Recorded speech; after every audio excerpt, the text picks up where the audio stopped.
Hello guys, good morning. Yan, gagawa pala ako ng merienda ngayon para mamaya. So yan, 4 na sangkap lang guys. Meron tayong condensed milk dito, isang can. Pwede rin siya yung ube condensed guys. Oh, ang sarap nun guys. Para may color naman siya. Pero wala akong mahanap dito sa Bacala. So ang gamit ko yung white condensed na. So yan, lagyan ko ng konting cheese guys para mas maging masarap siya. Mabalance yung pagka super sugar rin ng ating condensed milk. O, diba? O, halo-halo muna lang until mag-melt yung ating cheese. So, ilagay nyo lang sa low heat guys, baka masunog.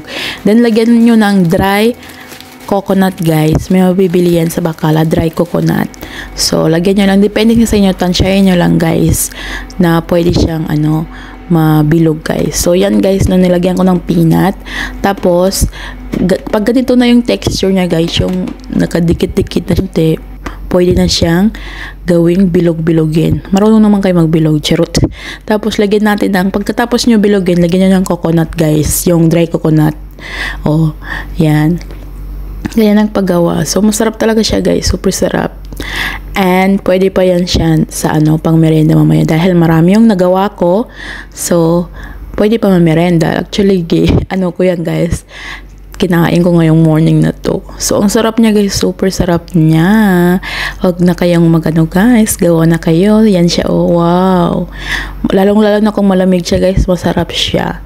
So, yan guys. Maraming salamat. Thank you for watching. Don't forget to share. Yummier. Grabe ang sarap niya guys. Basta yung yung dry coconut yung gamit nyo. So, thank you for guys. Maraming salamat sa inyo. Ingat po kayo parate. O, diba? Ang yummy nyo. Thank you.